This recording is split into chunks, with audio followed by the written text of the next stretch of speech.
Welcome to the Undisputed Podcast. I'm your host, Jenny Taft. This podcast is the full show from today's episode of Undisputed from start to finish. They've got a busy slate, so Skip, Shannon, let's get to it.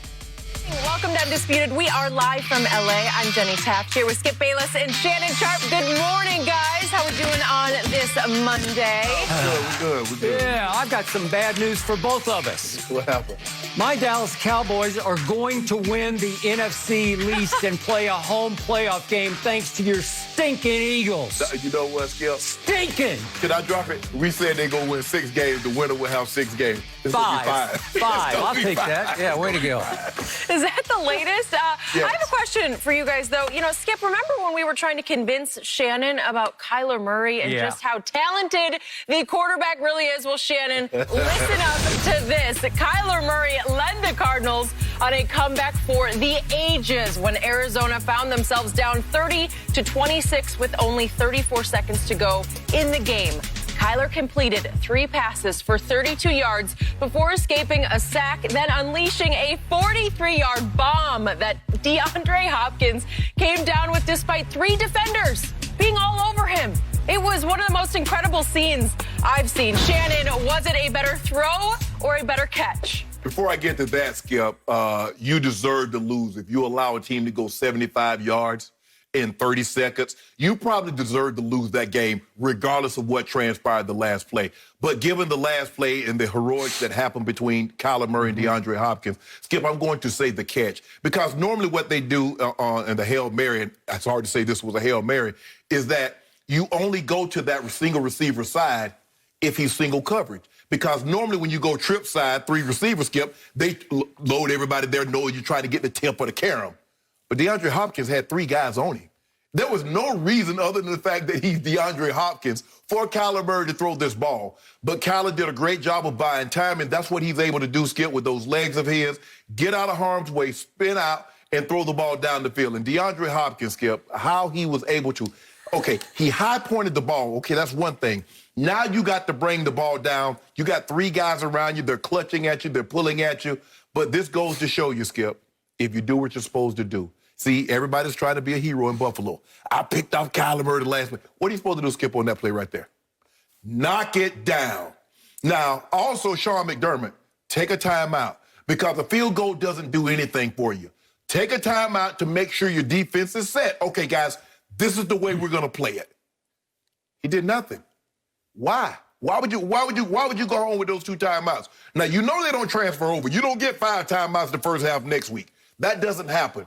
DeAndre Hopkins made an unbelievable play. I thought the Buffalo Bills did a great job, Skip, up until that point containing him. They did a great job up until that point containing Kyler Murray. They had picked him off, Skip. They had sacked him 3 times, and he just had a little over 200 yards passing the football. Didn't matter. For 59 minutes and 30 seconds, Skip, you did an unbelievable job. But the job was not complete. It's just like anything. It doesn't matter what you do until the beginning. Like, well, you got to get the rebound. We get the rebound, we got a shot. And we've seen teams miss the shot, and the team gets the rebound back, and then all that's out the window. I'm going to say DeAndre Hopkins because I've seen a guy make these throws, several of these throws on the Hail Mary before. Mr. Hail Mary himself, Aaron Rodgers. But for them to be able to do this is big for the Cardinals, Skip. And what it's done is that Kyler Murray's running down there, and he just pole vaulted himself into the MVP conversation, Skip. Maybe there were people having the conversation, and he overheard them talking about the MVP. But guess what? He's actually in the conversation right now as we speak.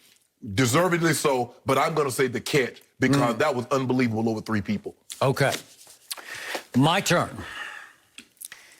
The catch was great, but the throw was greater because the throw on degree of difficulty was 3 times the degree of difficulty of the catch.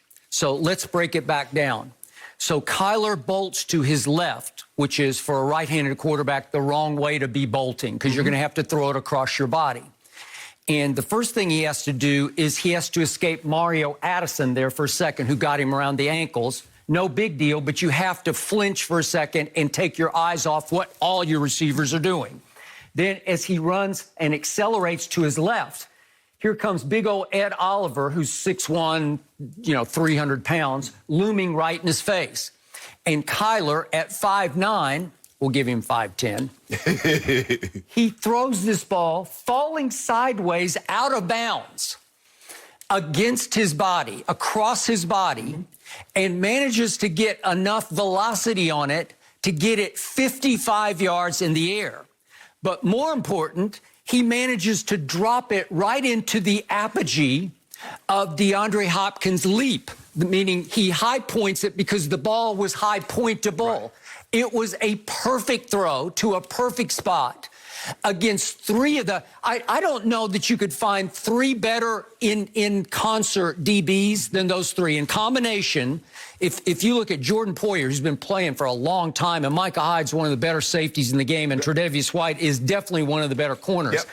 Yep. I couldn't pick three with more savvy and experience to defend that ball than those three, okay? So, but what happens at this point, the pass is so perfect that DeAndre does what he should have done. Okay, let's look at their heights. Jordan Poyer and Micah Hyde are both 6 feet tall, and Tre'Davious is 5'11". Well, DeAndre's 6'1", so he's got 1 inch and 2 inches on Tre'Davious. Right. So he's got a little bit of a height advantage. Now let's go back to the combine, and let's look at their verticals. Mm-hmm. Okay, DeAndre's vertical was 36 inches. It's jumping out of the gym. And you look at Poyer, he was 30.5, and Micah was 33, and Tre'Davious was 32. So on leaping ability, he's 3 inches clear on vertical of all three of them from their combine numbers, which weren't that long ago. And the point is, who's got the best hands of those four players? Well, obviously, it's what DeAndre does for a living, is he catches footballs. Right. How many of those kinds of catches has he made in his life from Deshaun Watson? Dozens, hundreds. It's what he does. Well, I think the thing is, Skip, is that it's not so much how often he catches the balls because we know he has exceptional hands. It's the moment. Because we've seen guys have moments where they don't catch the ball, and they're used to, and they always catch, like, man, he never dropped those, but he dropped that one. And Skip, for him to hang in the air, think about it now, this is not a 10-yard pass where the ball is going to be right there on you. He has to time that jump perfectly, or he's going to be coming down, or he's going to be going up too soon. So everything has to be perfect from that distance. Okay, I got it. But that's what he does best versus what they do best. Then in the end, if we could see it one more time, he gets an assist from Jordan Poyer because Poyer crashes in to Tre'Davious White, and he knocks him sideways and effectively knocks his hands a little bit off the football, right? Just a little bit off the football. I'm not saying that he would have snatched it if he had the clean shot at it, but I think it's an assist for Well, if he'd had the hand, if he'd took the hand warmer pack off, he'd have got there sooner. First of all, that lets me know he was out of position because he should have never have to come from that distance in order to make that play, Skip. Like I said, if Sean McDermott should have, because I've been on teams where we call a timeout to make sure, Skip, everybody is perfect. Everybody understands their assignment. Knock the ball down. Why are they trying to intercept the ball, Skip? Some of the best advice, Skip, in my 14 years, and I had some coaches along the way, high school, from William Hall to Bill Davis, my college coach. Mike Shanahan gave me some of the best advice that any coach has ever given me, Skip. Opening my first game I played for him as a head coach in '95. I had one of the 5 best days at the time receiving. I had 10 for $180, and he called me to his office. And he showed me some plays, Skip, that I wasn't doing what I was supposed to do.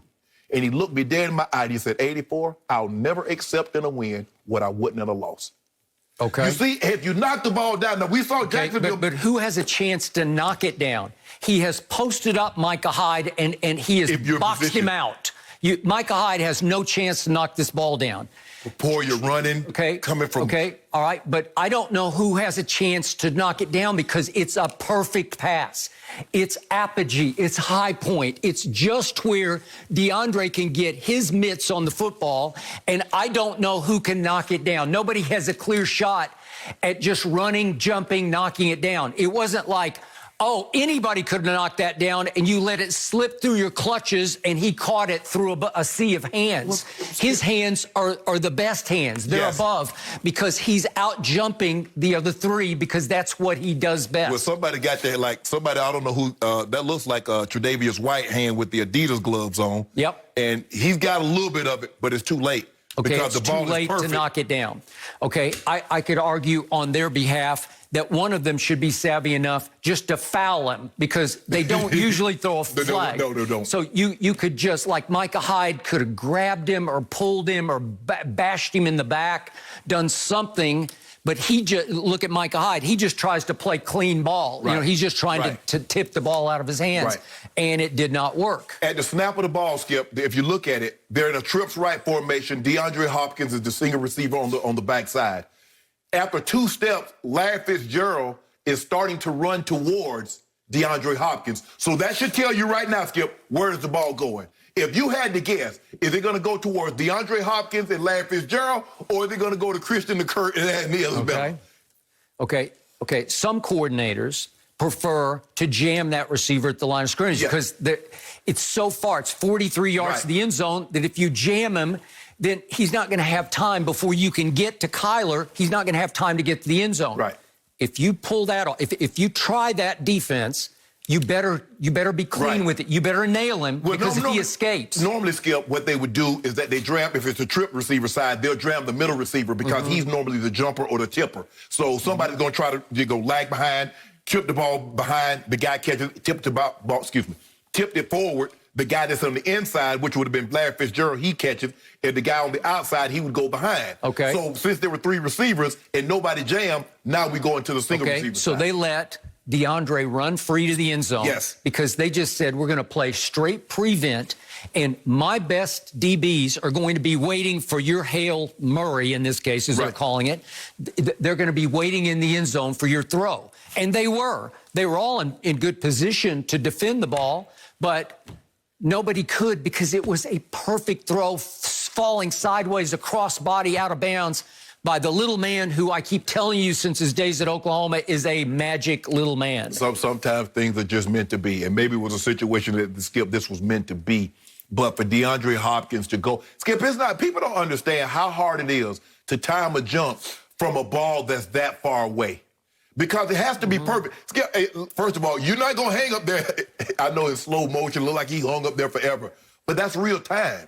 That he has to time that jump and says, okay, now is the time for me to jump. And if you look at it, they're starting to come down slightly, and he's still up, and he's able to hop, but Skip, to get it to his body without them knocking it out or him crashing to the ground and it not popping out. We've seen guys catch a ball at his apex, and when they hit the ground, what happened? Bloop. Okay. But it wasn't like Kyler had a clean pocket because they rushed 3 against 5 blockers. Right. And it wasn't like Kyler at 5'10"-ish got a running start to heave this ball. He threw it falling sideways the wrong way across his body out of bounds. Have you ever seen, you're giving him no credit for that. Yeah, I'm giving credit. Yeah, I mean, it's unbelievable. It's magical. Jim, I just saw this. I saw this 3 years ago. Hey, Jim, can we cue that tape? I got a little tape I wanted the people to see because Skip wanted to make you believe nobody's ever done this. Oh, my goodness, look at this. He spins. How far did he throw it? 66. Yep. In the air, boom, boom. Yep, pretty low. Oh, my God. Now he's rolling away, falling away. He throws it 65 yards in the air. Yep. And boom. Okay, so degree of difficulty, which was harder, that or Kyler's? And Ron. How about Kyler's? How about Kyler's? Skip, look where he throws this ball You know from. what? I don't even care about that guy.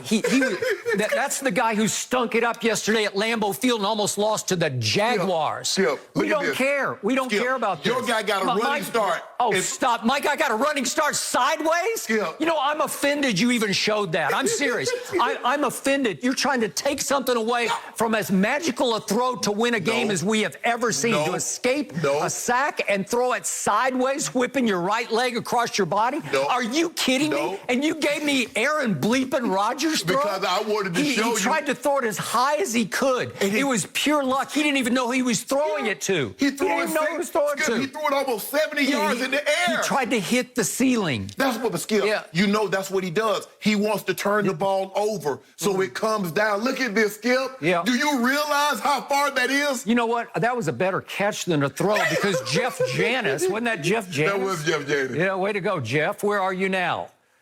Way to go. And where's Patrick?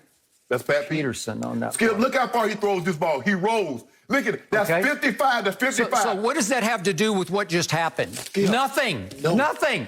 So I want our audience to understand this man is trying to discount what Kyler Murray did because he's trying to argue it was a better catch. No. With video from how many years ago was that?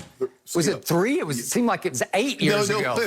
But no, my only point for showing the video is because you made it seem like I want to drive home the point that Aaron Rodgers yesterday at Lambeau Field had a QBR of 45 on a scale of 0 to 100 against the 31st ranked defense in the National Football League. I want everybody out there to know that my man brought him up, and so I'm going to rub this point in that Aaron Rodgers actually took a step back out of the MVP race yesterday, stinking it up at home against the Jaguars, trailing for much of the game and barely pulling it out 24-20. Way to go, Aaron, and thank you, Shannon, for that opening. I appreciate it. So I won't skip. I want you guys people at home because I don't know if you had an opportunity to watch the game yesterday, but Aaron Rodgers was 24-34 for 325. QBR 45 because he stunk for much of the game. What about the empty calories? I tell you what, where does Dub fall after QBR? It probably came later because that's what we got.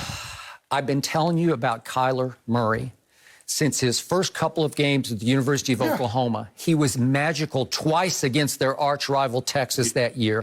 He was magical on a Friday night. I think the game was on Fox, as I recall, at West Virginia. Look it up and see what he did on third down again and again and again. Yes. And then against a much better Alabama team, a great defensive team, St. Nick's defense in the national semifinal. He had a combined 417 yards against Alabama, and that's without his best deep threat receiver, Hollywood Brown, who could not go. He tried to limp that night and couldn't go. Skip's go with 28-0. Skip, I'm not trying to take anything because it was a hard play. He did a great job of being able to buy some time. So the wherewithal from him is that and that's the difficult part about playing this kid, Skip, is that how do we press him without running past him and having him jump out the window and take off on us. So that's very difficult because you have to always be on your best behavior, Skip, because you see they get in the red zone, they run the zone read, and every time you see it, he's jumping and he got one ball in his hand and he's in the end zone. So that's what makes him so difficult. And once you let him get outside and buy just that little extra time, that was all he needed. No, the throw was unbelievable, but I had to choose between one or the other. And so I'm going to take the catch because without that catch, Skip, he could have made that throw. But what happens if DeAndre Hopkins doesn't catch it? Just like, look, you said the one Tom Brady, I give you a prime example, in the Super Bowl. The Hail Mary to Gronk, you said after Brandon Graham had pulled away, he broke away, he threw a perfect pass. But what happened? Gronk didn't come down with it. See? I don't know if they were pulling on him, tugging on him, or what. But Gronk has to come down with that ball because it hit him right at his high point. But does he have as good a hands as DeAndre Hopkins? Obviously not. Is he the leaper that DeAndre is? Obviously not. Skip, even if he's not leaping, Skip, he's already 6'6", so he just sticks his hand up. He's probably going to be the equivalent of D-Hop. But it was an unbelievable play.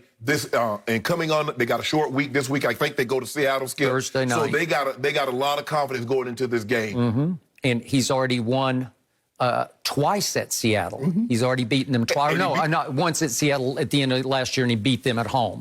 So now he's going to Seattle, and he's 2-1 against Seattle already in his brief career.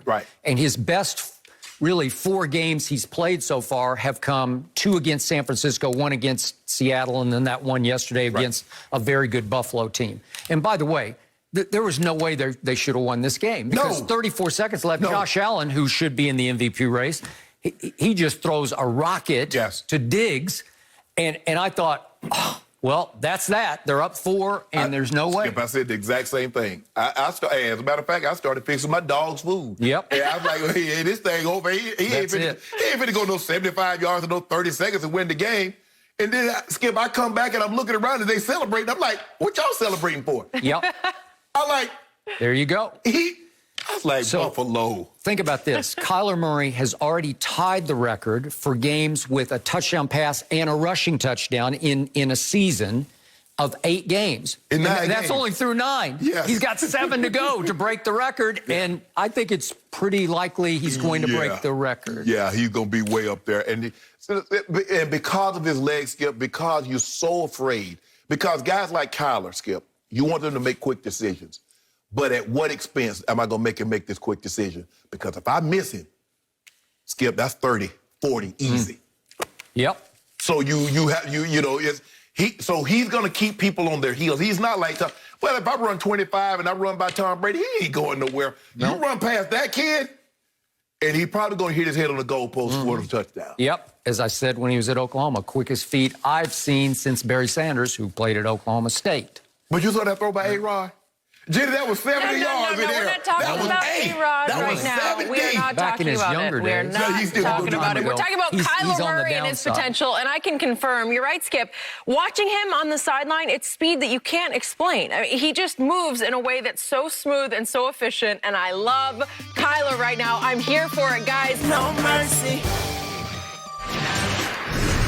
Tom Brady and the Buccaneers put last week's embarrassing loss behind them by dismissing the Panthers 46-23. Brady had an efficient game, going 28 of 39 through the air with 341 yards and 3 touchdowns with no turnovers and only taking a single sack. Bruce Arians dubbed Brady's performance as, quote, outstanding. So how about that from the head coach? Shannon, how impressive were Brady and the Bucs? Well, they did what they were supposed to do, Skip. I thought this was the game, and I said is that because the Panthers don't generate pressure on the quarterback, Brady should be able to have his way. He should be able to survey the field and just take whatever he likes. But I also mentioned, Skip, I believe they should run the football. And I was glad that Bruce Arians, because Roe Jones, he did it again, Skip, fumbled the ball early. But I was glad B.A. Not on a running play, after he caught a pass. Yeah.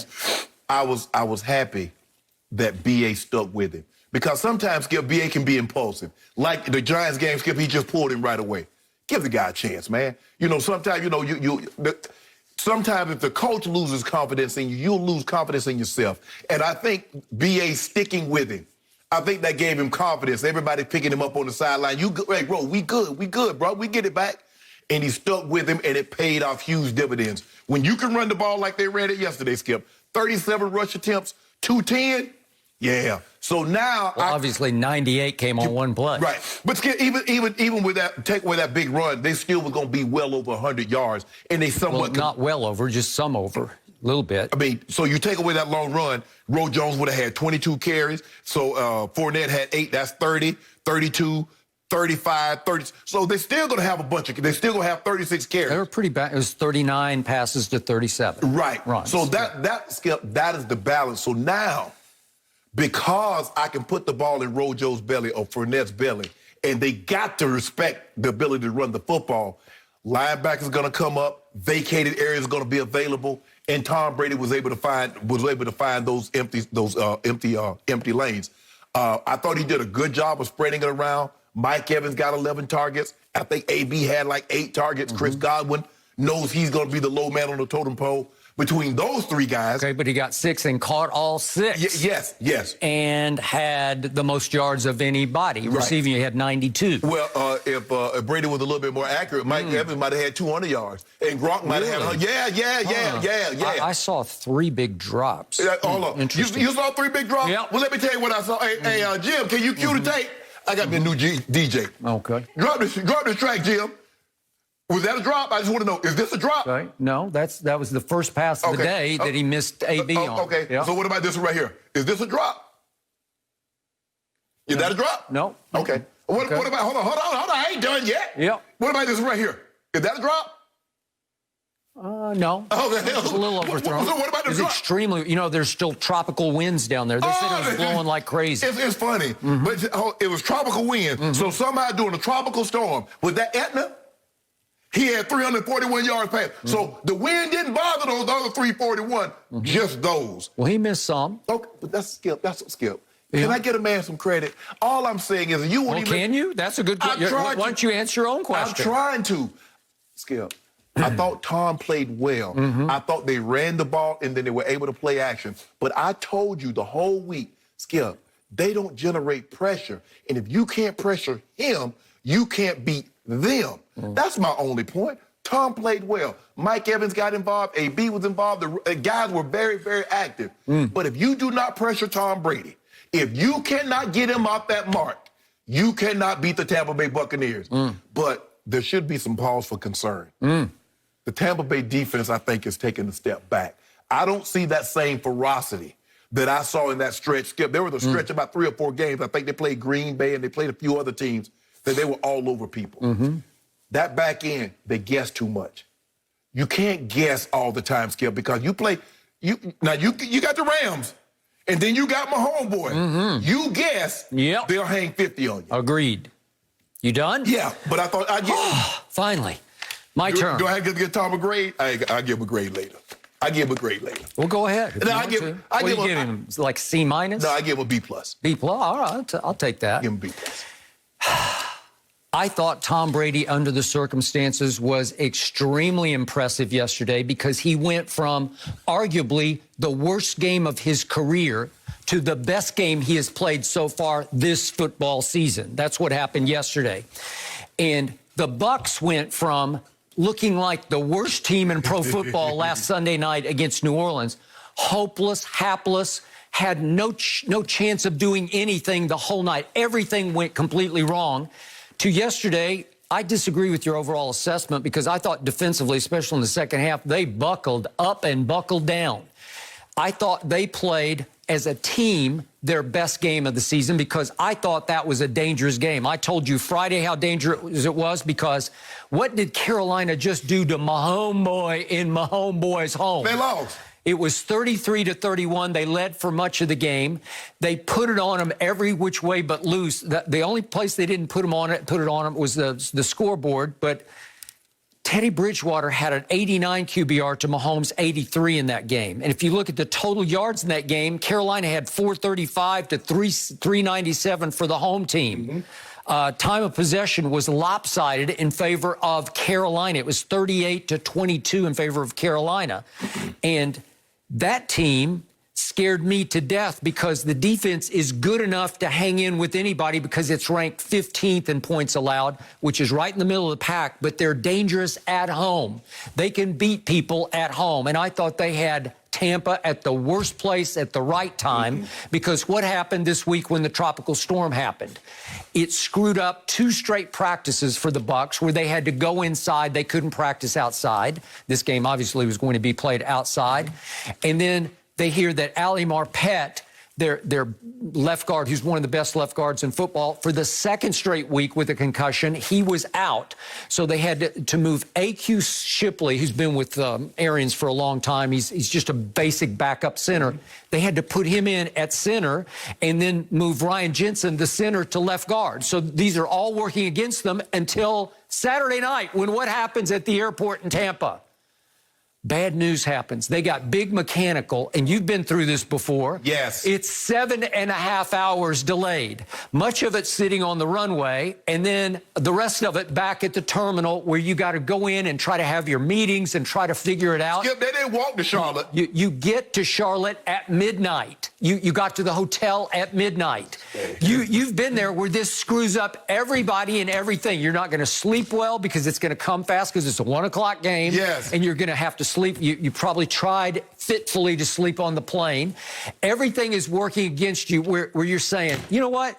This whole season is starting not to be meant to be, right? And right away, Brady's first pass goes to Rojo, and he catches it and turns and fumbles it, and they get a short field touchdown, and it is 7-0 home team.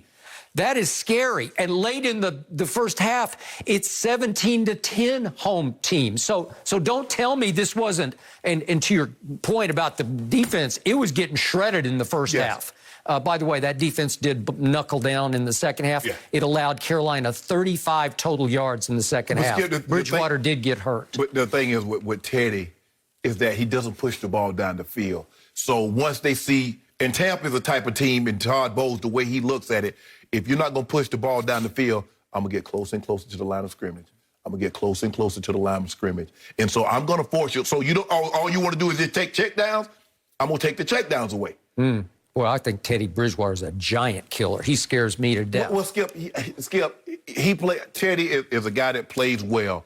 But at some point in time, you got to threaten the people down the field. So even though, see, those overthrows at Tom, even though they weren't completions, he got in the back of your mind, I'll go over your head. Yep. You keep squatting. What did I tell you Friday? He leads the National Football League in air distance.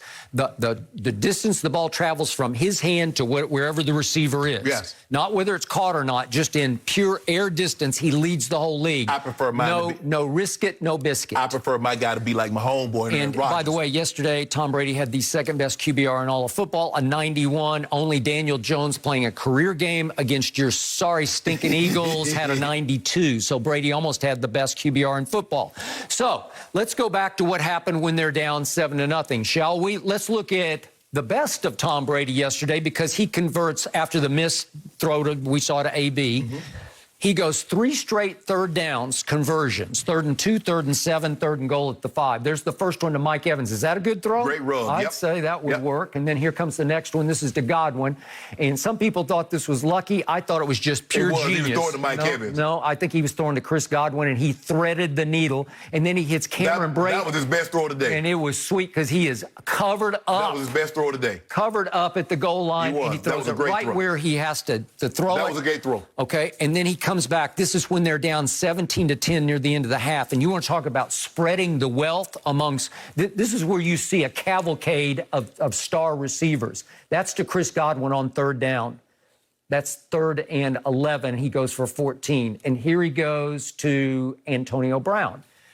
That'll work. He started to get on some wavelength with Antonio. And then who's next? Guess who?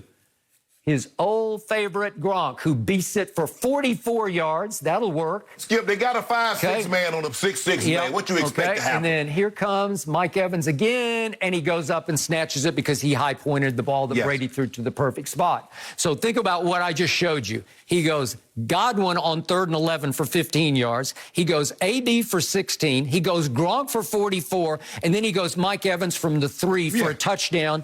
That's a parade of stardom. You can see what's coming for this offense, and that tied it at 17 at halftime. So remember, it gets completely out of control in the second. They win 46-23. They hang 46 on Carolina at Carolina. Yeah.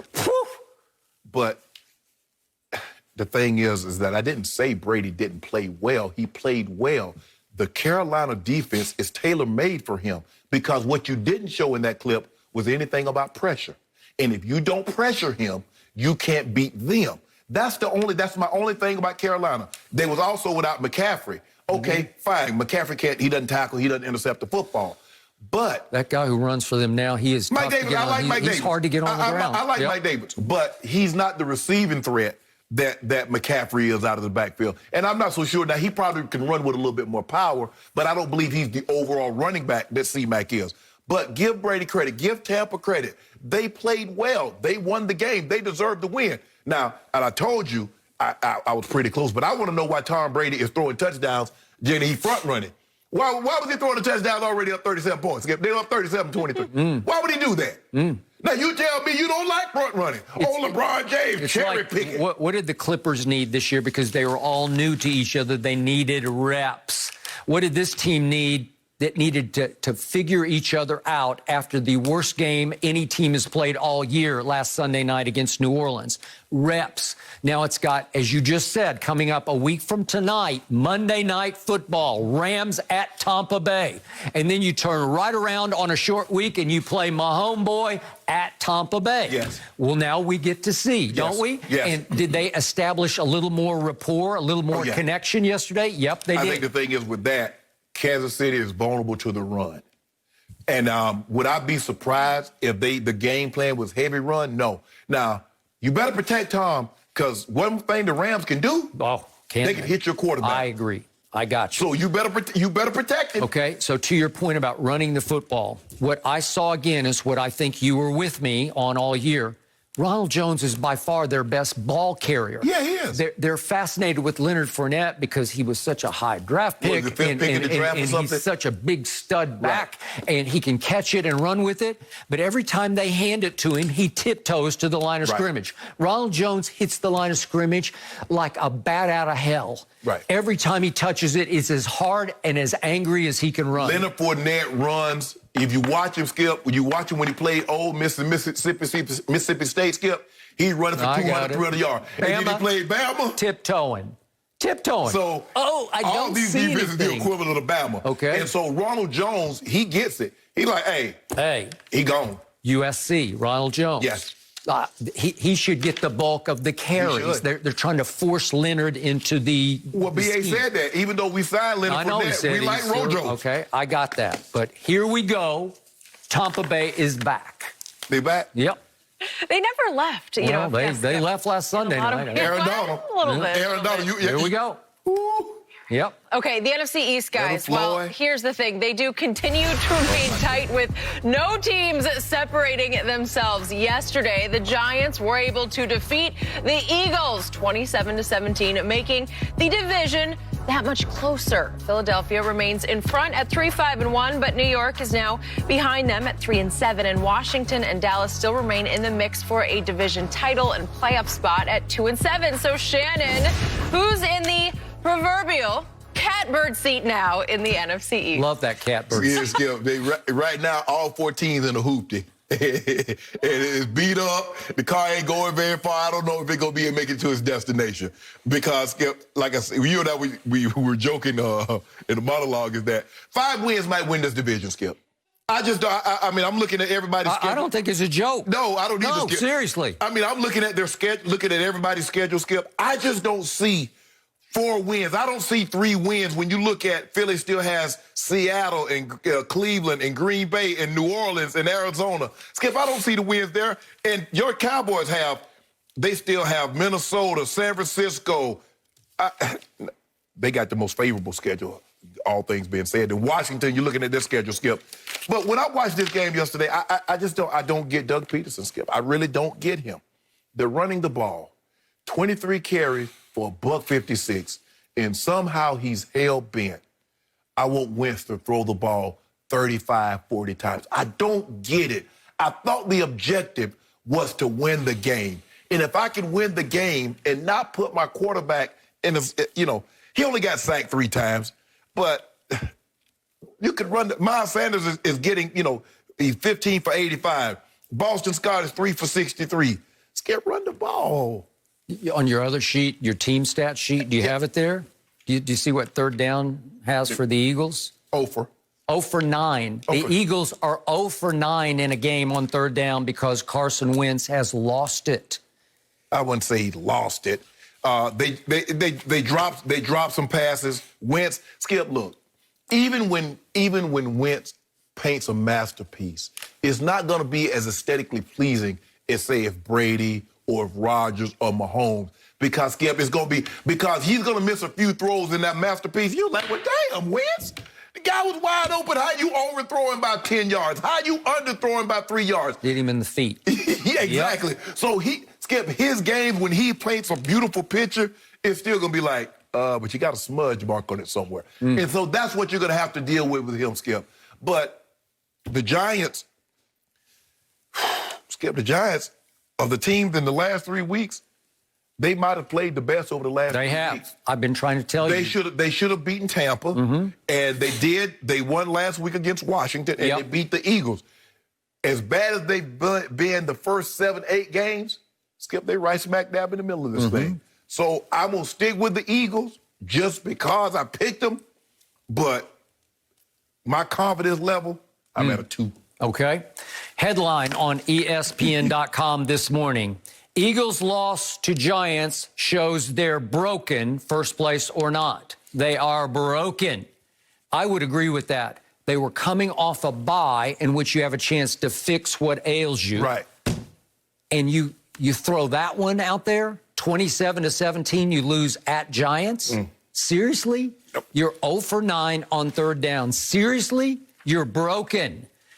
Shannon, I regret to inform you and myself of this, but guess who's in the catbird seat right now? The Giants. The Dallas Cowboys. Y'all in the catbird seat. Check this out.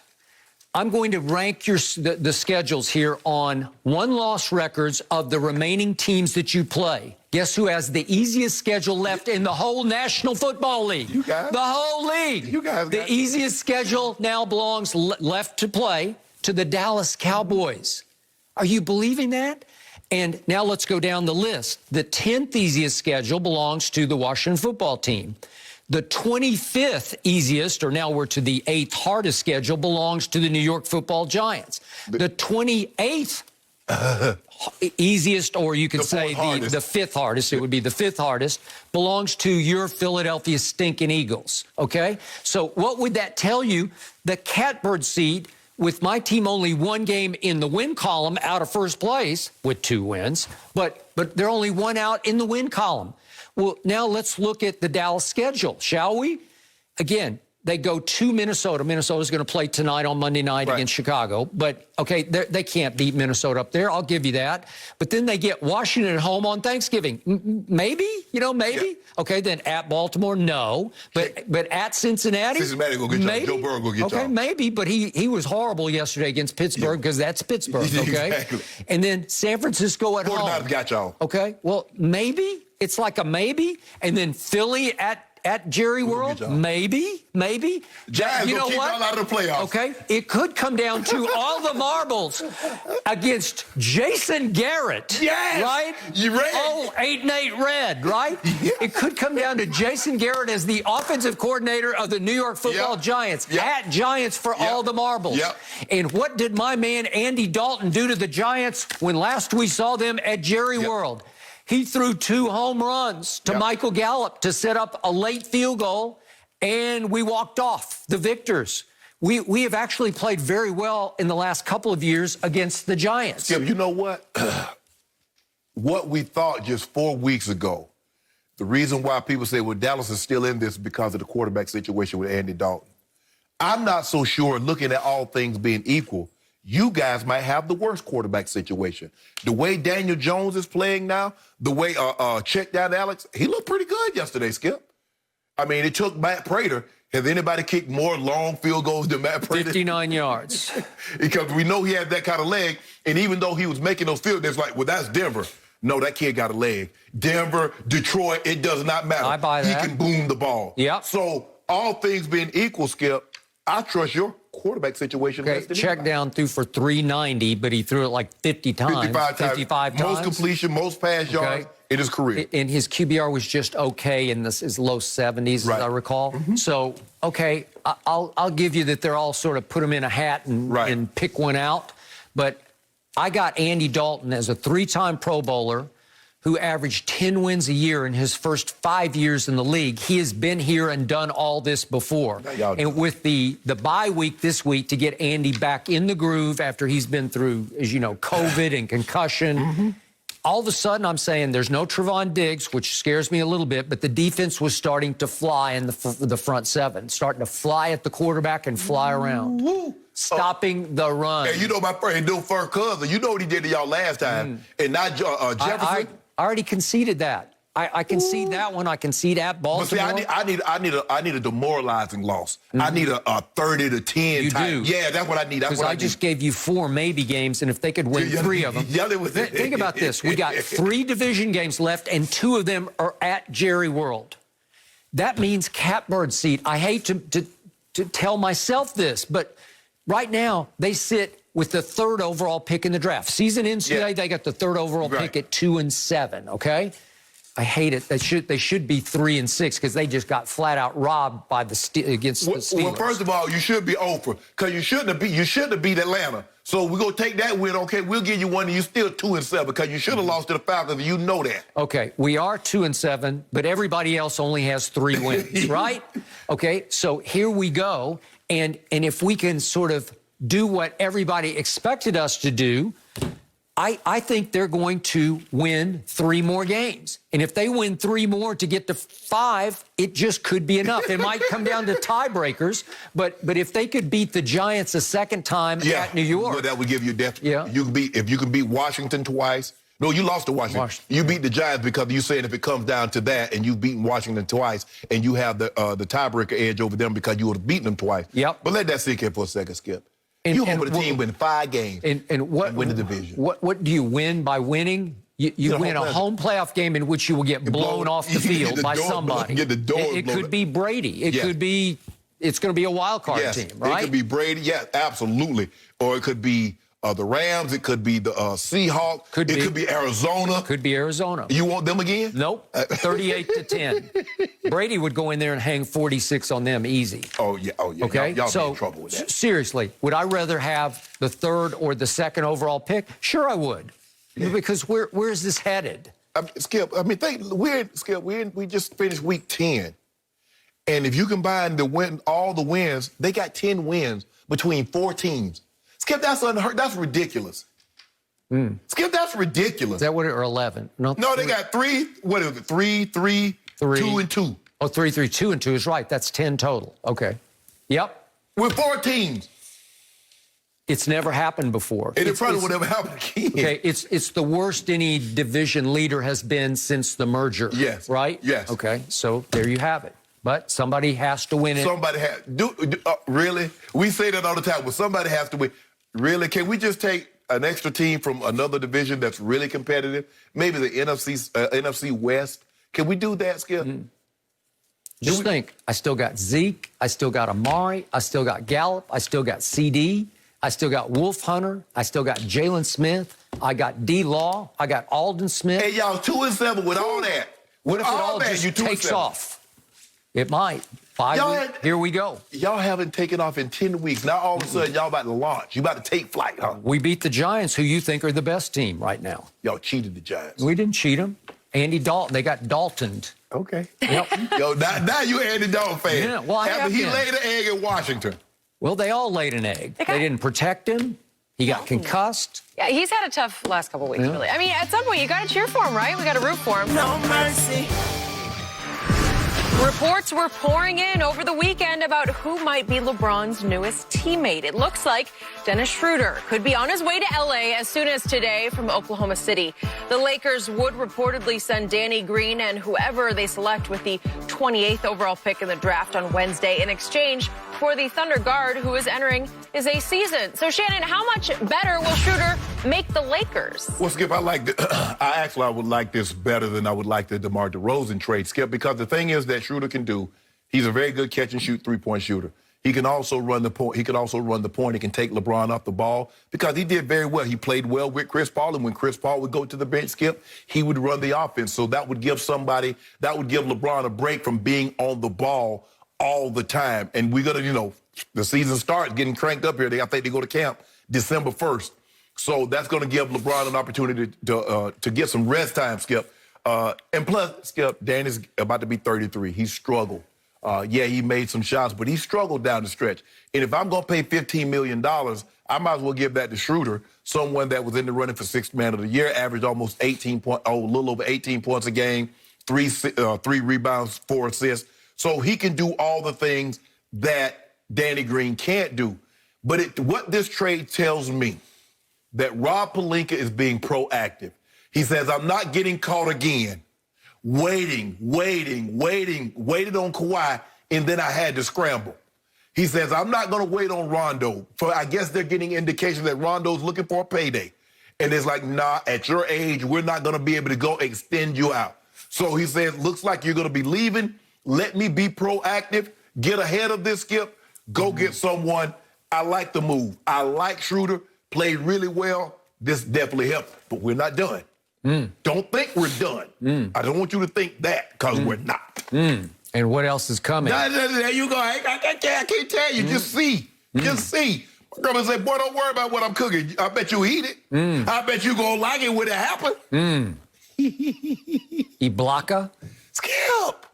What? Look, You all giddy over there. James Harden might be going to the Nets, and this guy might be going to the Clippers. You get all happy about this guy? Yeah, we got this. We got this. So I think you just told me that Dennis Schroder is more valuable than Rajon Rondo. Is that what you just said? Yeah.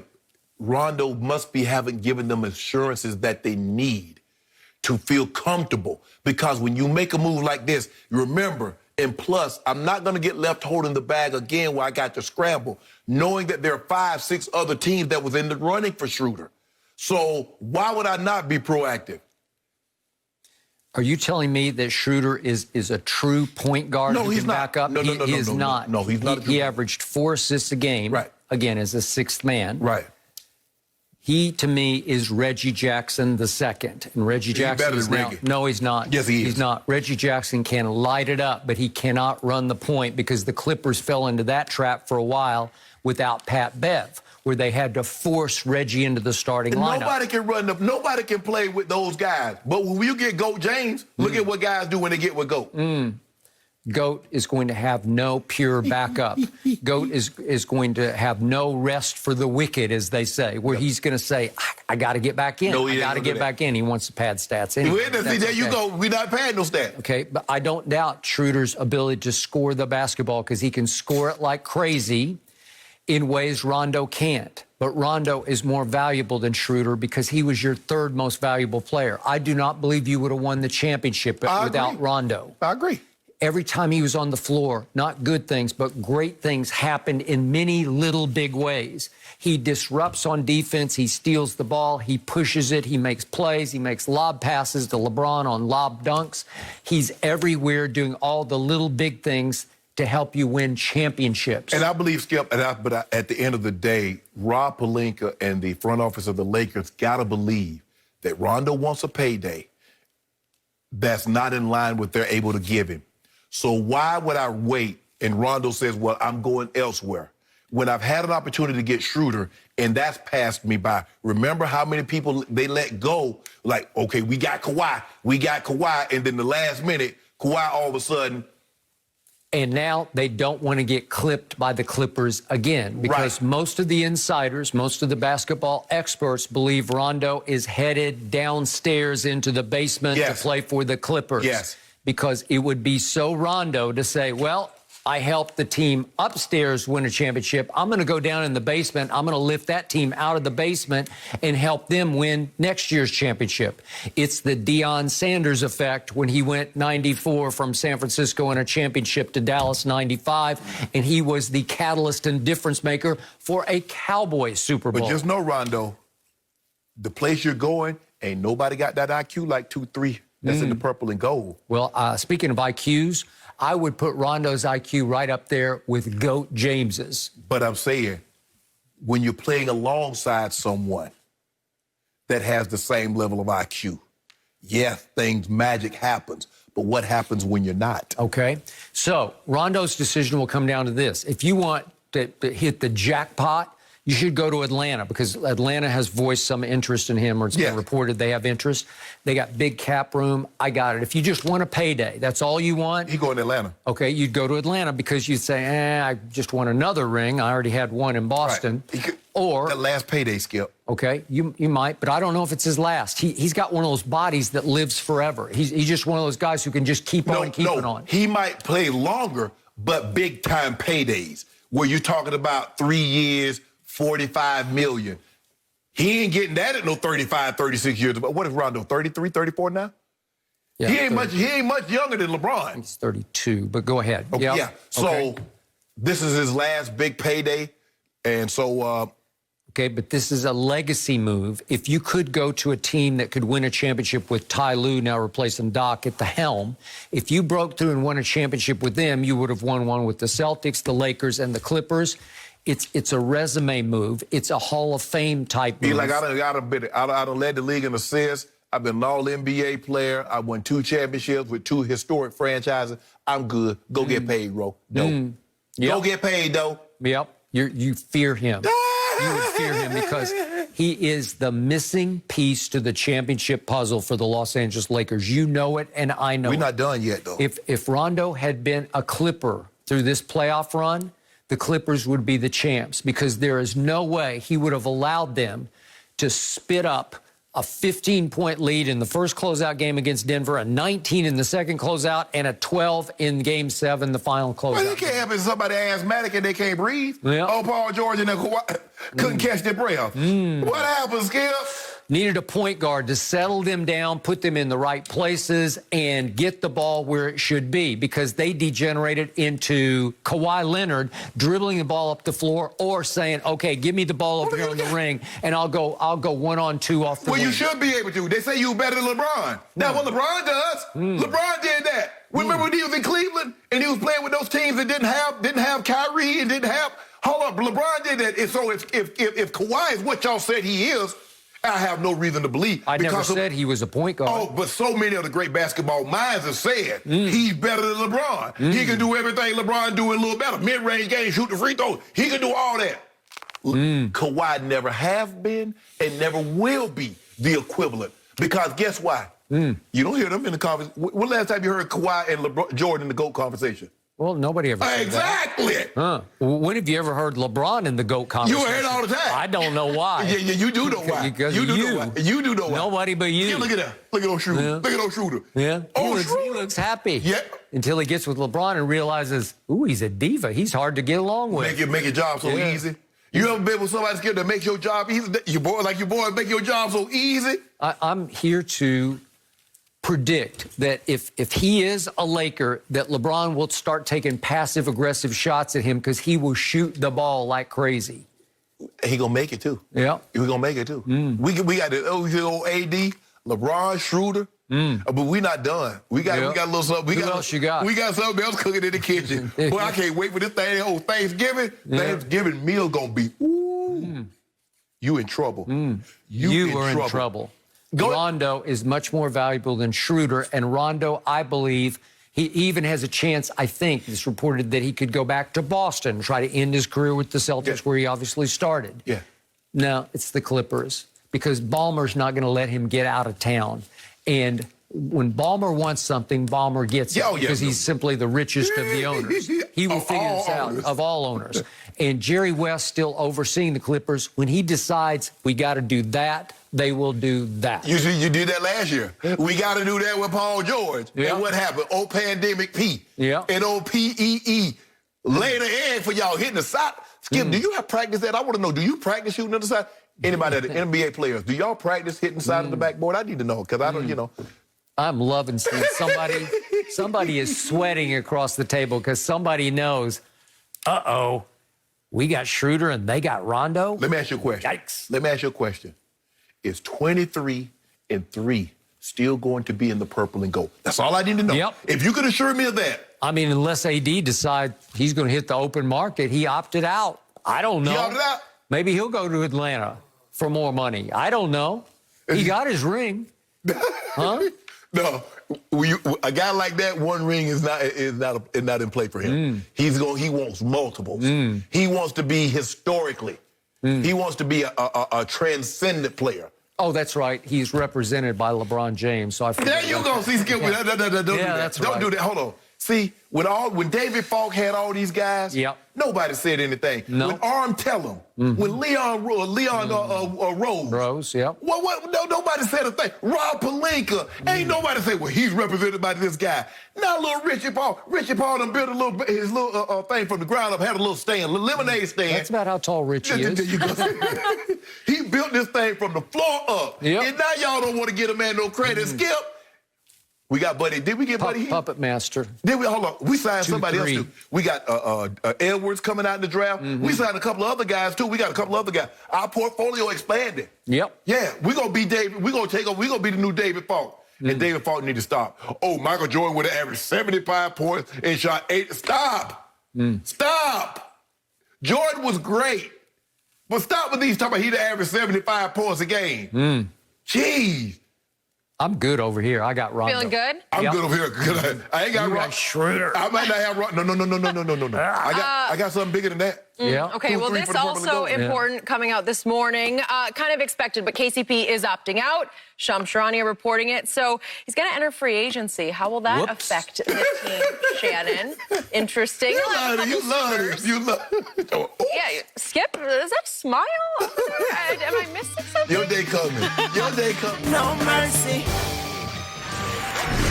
Cam Newton and the Patriots stunned reigning MVP Lamar Jackson and the Ravens as home underdogs in the pouring rain last night. Cam had a rushing and passing touchdown to go along with just 118 yards through the air in the 23-17 win. New England avoided turning the ball over while Lamar threw for 249 yards, 2 touchdowns, and an interception. So, Shannon, what did last night tell you about both teams? Let me start with the Ravens first. The Ravens are not going to win the AFC North, and they're not going to win the AFC. They're too deficient. Now, although I thought Lamar threw the ball last night in those conditions better than he had at any point in time this season, Skip. Now, he had the one horrible interception right before the half, and I thought that was because Hollywood was in his ear. He's trying to appease him, and he never should have thrown that ball. Because there was no opening between Hollywood and the DB. So that was really the only mistake that I really saw that he made. Skip, I was shocked how well New England was able to run the ball against that Baltimore Ravens defense. Now, I know I think Brandon Williams ended up getting hurt. He was gone in the first half. Calais Campbell was out. So you take those two pieces out in the middle of it, and you're going to have problems. But the one thing that we know about Coach Belichick, once he's committed to something, he's committed to it. He was committed to the run last night. And Damian Harris did a great job of running the football. Burkhead, they run tough, they run hard. Cam did not turn the ball over. That being said, that's the way the Patriots are going to have to win, Skip. I'm sorry. The days of Tom throwing for 300 yards, the days of Cam and Carolina Cam, MVP Cam, and that's not the way they're going to win. They're going to win games like this. That's not going to be aesthetically pleasing.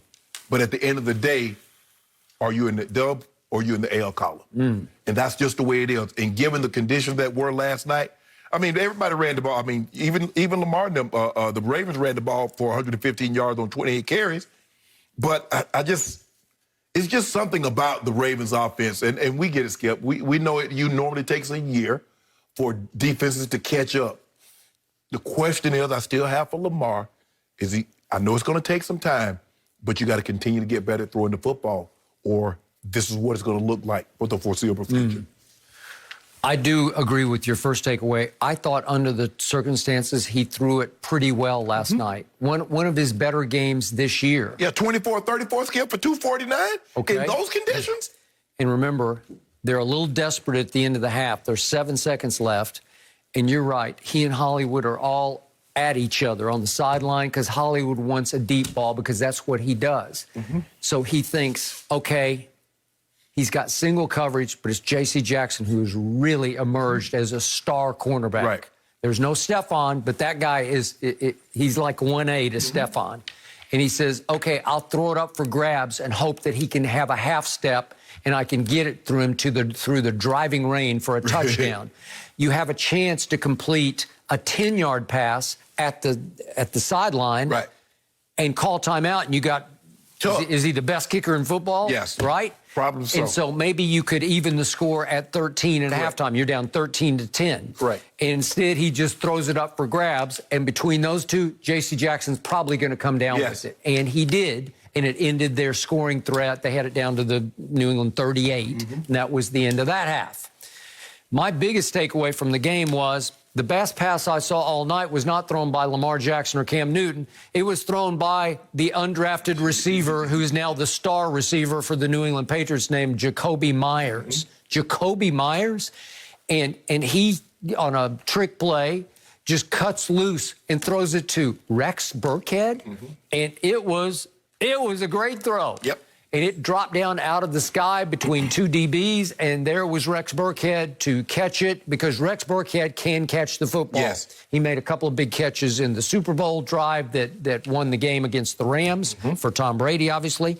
And That was the play of the night. That changed the whole game because they were down 10-7 at that point, and you can't tell me Baltimore wasn't semi-aware that that guy was a quarterback at North Carolina State. You don't think they talked about it? Skip, they got the guy covered. I mean, the linebacker clean runs with it, but he just lost the ball. He just lost the ball. And it was a good throw and a very good catch under duress in the end zone. But you know what really doomed the Ravens, Skip, the offense?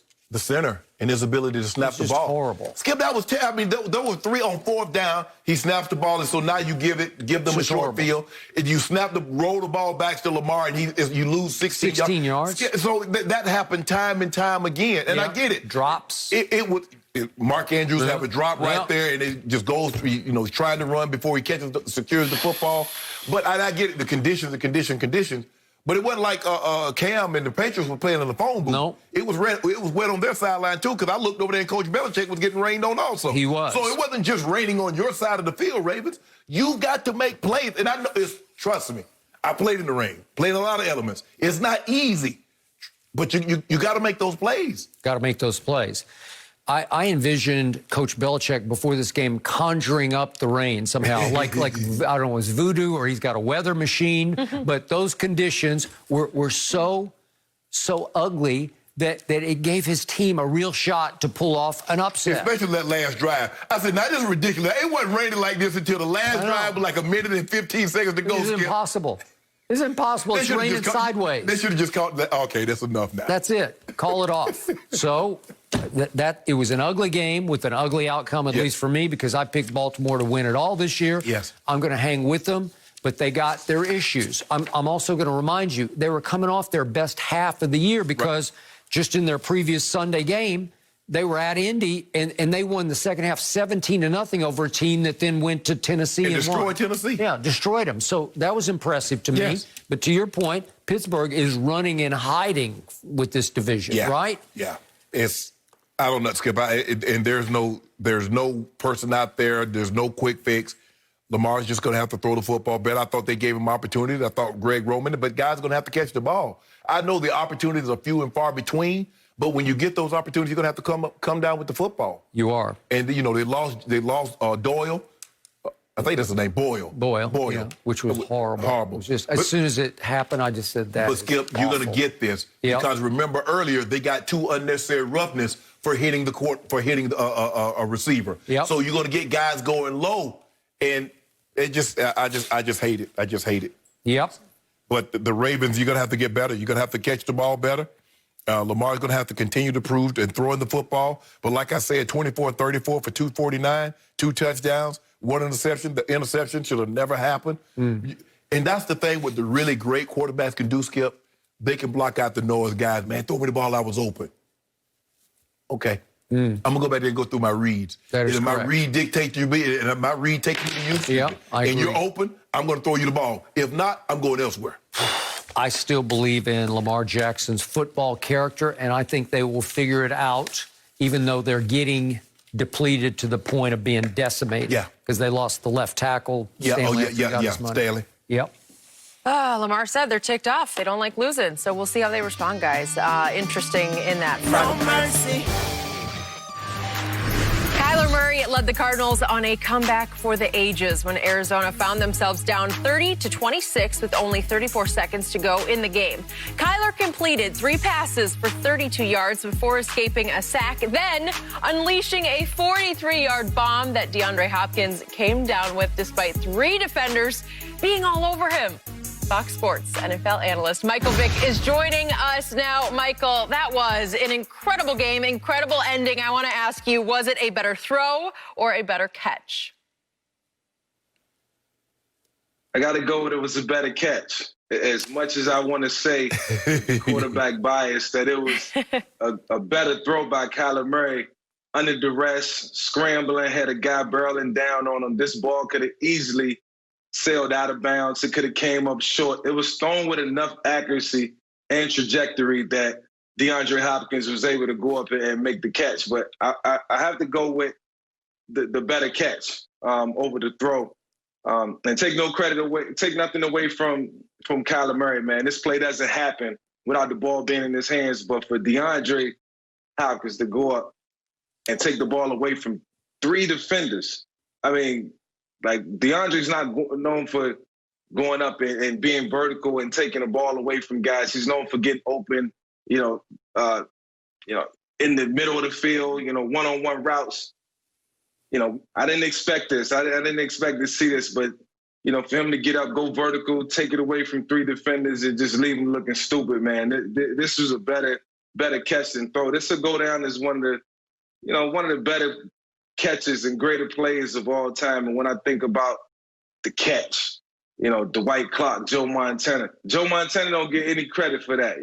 People acknowledge it, but Dwight Clark, he gets all the accolades for it. He gets all the press for it. So, I'm gonna just leave it at that, man. But Kyler Murray, ball in his hands, it shows that anything can happen. I agree with you, but I'm looking at these stats, Skip. I didn't realize that Arizona had 3 guys rush for over 50 yards. They had 217 yards rushing. If you didn't know better, you just thought this was all this. They deserved. I don't think they deserved to win the game. All that being said, they had 217 yards rushing, and Kyler was phenomenal running the football, Skip. But, Mike, you know this. Now, I don't know if y'all did it, but we did it on Friday. We go through the Hail Mary. Mike, what are you taught to do? Are you taught to try to high point the ball or knock it down? You're taught to knock the ball down. And what do? If I'm Sean McDermott, call a timeout. You got 2 timeouts. Let's go over to make sure we know what we're going to do and how we want to approach this. Kyler made an unbelievable play to escape the pocket.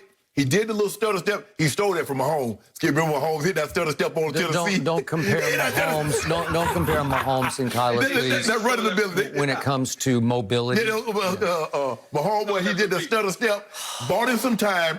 But what he did, I love how he turned the ball over, threw it up, turned it down. Can't do that like my guy in Green Bay. He's the king of the Hail Mary. But the catch, because people don't understand, Mike, to time a jump for a ball that's coming from that distance, it's one thing on a fade, you in the red zone, you in the goal line. You jump at the ball's gonna be on you quick. But to time that jump from where Kyler threw it, and from the time it's like, okay, if I go up too early, I'm gonna be coming down. If I go up too late, I'm gonna miss it. And for him to do that through 3 guys, even though I think Poirier was on his side because he ended up knocking Tre'Davious White off of D-Hop, and Kyler Murray said it. He's like, hop down there somewhere. Let me throw it down there. So, and that's what he did, Skip. Give that man credit. And to see him all that blue, he saw some black gloves and said, hey, I think D-Hop got on black gloves. Let me throw it. He down there. He catch it. And he was one-on-one. Well, for the most part, a single receiver. I am surprised and very disappointed in both of you. Both of you played this game at the highest of levels.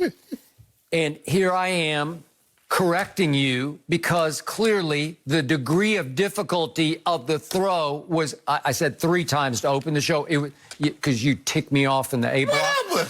It's 4 times more difficult to make that throw than that catch. So let's break it down. Kyler is running, obviously, to his left. Unlike Michael Vick, he's a right-handed quarterback. So the throw he's going to have to make is across his body. And Mario Addison gets him around the ankles and trips him up for a second, but he escapes that. But it took his eyes from trying to find somebody open in the end zone just for a split second. Now he accelerates to full speed toward the sideline, and here comes big old Ed Oliver, hulking, leaping, 6'1", almost 300 pounds, right in his face. Kyler Murray has to fall sideways and throw across his body, whipping his right leg over his body to just get a little more mustard on the throw to make it travel 55 yards in the air and come down at the absolute perfect spot for D-Hop, who's got hops, to go up and snatch it at its apogee, at the height of his jump. And again, you got to time it right, as Shannon points out, as a Hall of Fame receiver, tight end, obviously. But still, the throw is impossibly great to be at the pinpoint that it has to arrive, at the moment it needs to arrive. And it beat 3 of the better, as a trio, defensive backs in the whole league. But what does D-Hop have over those 3? Well, he's 6'1", so he's got an inch over Jordan Poyer, an inch over Micah Hyde, and Tre'Davious White's only 5'11", so he's got 2 inches on him. Let's go back to their combine verticals just to demonstrate what kind of hops they have. Well, D-Hop can hop out of the gym because he's got a 36-inch combine vertical. Now we go to Micah Hyde at a 33, Tre'Davious had a 32, and Poyer had a 30.5-inch vertical jump. So obviously, D-Hop has huge advantage. He's got height and he's got hops advantage over all 3 of them. And he goes up, high points the ball, and who's got the best hands of those 4 players? Well, obviously, D-Hop does this for a living. He's been doing this from Deshaun for years. This is how he plays. He goes up and snatches balls out of the sky. So he goes up to snatch. He gets both hands on the ball. It looks like Tre'Davious has got the best shot with getting his 2 hands on the ball and knocking it down, as you say everybody should do. And here comes Poyer flying across the play and rams Tre'Davious hard enough that he knocks his hands off the football. Right. Well, Micah Hyde's already boxed out by a bigger man. So, again, is it shocking that D-Hop came down with the football? It's not shocking to me because that's routine for him to make that play. But see, Skip, what you're trying to do is that, Mike, what he tried to do earlier was sell us that only Kyler Murray can make this play. And Jim, my new DJ, came up with this track for me. I want to show you something, Mike. Now, you tell me which throw was harder, the one I'm about to show you or the one Kyler Murray. Look at this throw here. Now, look at where he throws this from and how he throws it. Now, Mike Vick, you're a quarterback. Now, you tell me which one was the hardest. I mean, if you look at both throws, they both look about the same. It's 2 versus 1 right here, and then it was 3 versus 1 in Kyler's play. And in order to make this catch, you know, it's going to be either your guy or nobody. But both guys targeted the single receiver in this instant. On the other side of the field was Larry Fitzgerald and a couple other guys. And in this same, video, it's 2 guys up top and 1 guy down the middle. So they both had a plan, and I think the plan was to go to the single receiver, and they made it throwing a heavy degree of difficulty. But it's a Hail Mary. It's hit or miss. Regardless of how it looked, both of them throws could have been made from the pocket. Both guys made it look a little harder than what it was, or became a little harder than what it was supposed to be. When you're a quarterback in this situation, you got to give the credit to your receivers because these guys run routes all game. Sometimes they don't get the ball. And when they finally get a chance to make a heroic play and they do it, you got to give them all the credit. Aaron Rodgers closed his eyes and threw it to the moon. He tried to throw it over the moon. He tried to hit the ceiling. It was inside at Arizona, right? Same place. I got it. So he throws it to the ceiling, and it suddenly comes down. Jeff Janis is 10 yards from the end zone when he cuts loose. And Jeff Janis is like 6'5", maybe. And he just keeps running, and I don't know why Patrick Peterson doesn't just attack the football and just go knock it down, because he's got a much better chance than the Buffalo DBs had of knocking it down, because DeAndre was already posted up in the end zone when the ball's coming down. Janis runs into the end zone and goes and gets the football. Aaron Rodgers throws this ball. It was just like Richard Rodgers did at Detroit. Do you remember that on that? Was it like a Thursday night? Thursday night game. Yeah, and he's 10 yards from the end zone, and he just keeps running and catches it right at the end line. That's how Aaron Rodgers got the name King of the Hail Mary. He didn't get that. Yes, he is. He is not. I think Kyler just usurped that title. He got one. Aaron Rodgers got well, like 3 he's or 4. in his 2nd year, and it looked like he'd been doing that forever. Hey, Shannon, Skip, these guys every week on Saturday, like Shannon said, they practice situational football, and they are taught to knock this ball down over and over and over again. You might not even get a Hail Mary situation in 10 games, but when it comes down to it, you are taught on defense to knock the ball down. That's why I got to give credit to D-Hop for making this catch, because they are taught consistently to knock the ball down, and he didn't allow them to do that. Yeah, you go over plays. It's like onside. We practice onside every single week. Skip, you might get two a year. But if the situation arises, You know the situations. Okay, you got to block. Okay, the first 4 guys, you go block. You let the guy receive the ball. Okay, in this situation, okay, all that you've been practicing for the first 10 weeks of the season, you haven't had a Hail Mary attempt. If you just do your responsibility, if I do my responsibility, Mike, if I knock this ball down and somebody is running from behind and they get it, I've done my job, Mike. You can't be mad at me. But when you go up there and try to and catch the ball like D-Hop, who's a receiver, you got what you deserve. Yeah, they definitely got sun. Michael, those guys don't want to wake up this morning. Yeah, I've been trying to convince Shannon since Kyler Murray was at the University of Oklahoma. This little man's got a cannon of an arm, and this little man's got magic in him because all he did was win 3 straight state championships in the state of Texas, and all he did was hang 417 combined yards on St. Nick's, Alabama defense in the national semifinal. He is a magic little man. He is as clutch as they come, and you got to see it for real in a big NFL game. Man, he was down 28-0 against St. Nick. Man, yeah. we called the dogs off him, Mike. Laid it all over. We felt bad for him. Like, man, we're going to hurt his draft chances. The one thing about good quarterback play, and when you watch a guy like Kyler Murray, for the future, you know what you're going to get. He's looked the same since he started for the Arizona Cardinals. Every week is the same. You might be a couple turnovers here, a couple bad plays there, but consistently his game looks the same. Nothing's going to change. So to your point, Skip, get used to this guy. He'll be at the top of every major statistical category throughout his career for the rest of his career. So, you know, great for the Arizona Cardinals to have this guy. It was a good pick, and the future is bright in Arizona. Well, it's not his arm that scares me. It's his legs, because both should. But Skip, the thing, but it's the thing. It's you get into the red zone. It's like they get into the red zone and they call that zone read, and they grab that back, and before they realize it, he's in the end zone. He's handing the ball to the official. I'm like, bro, that ain't his fault. I know, but that's what I'm saying. That ain't his fault. He scares you so much because guys like him, Mike, you know this. They want to speed you up. Defenses want to speed you up. Make a decision. But like you, if they ran past you and you jumped out the window, it was over. Then you run past this kid, it's over. Yeah. But Kyler's going, you know, supersede expectations because, you know, the same way he can run the football, he can pull it down and get yards and just give the defense hell. He can do the same thing in the passing game. Like his arm is amazing. His accuracy is amazing.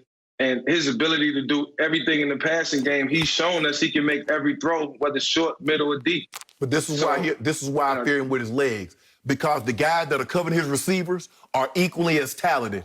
Tell me the guy that has him that's equally as talented as him. Tell me the spy that you says, okay, I want you to spy this kid, and you got him all over the field. You tell me the guy. Because I can take Jalen Ramsey and put him on JB. You can't even see the guy behind the line of scrimmage. Huh? I mean, he's gonna always be a problem for the defense because you can't see him when he take off running. Yeah, and don't look now.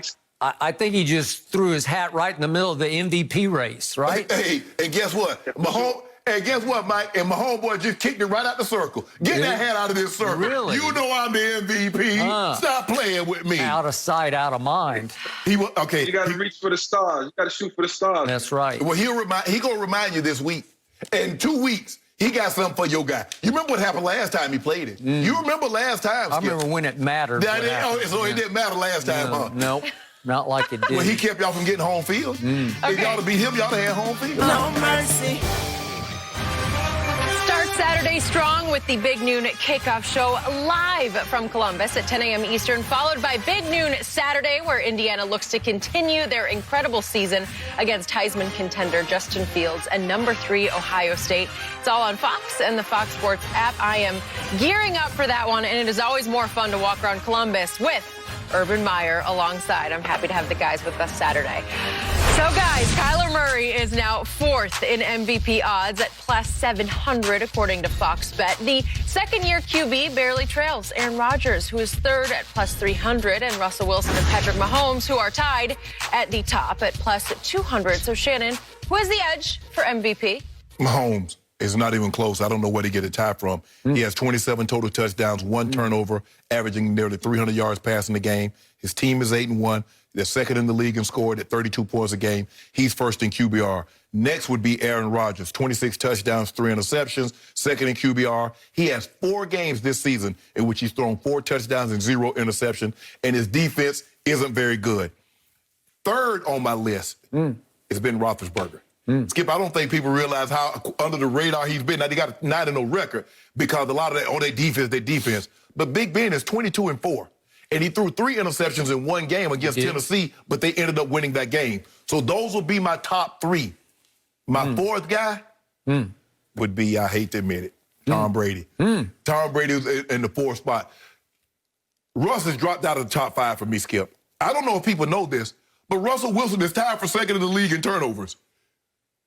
Carson Wentz is 1 at 16. He's tied with Daniel Jones with 13. And the interception he threw yesterday, Skip, Russ has the first down. Just keep running.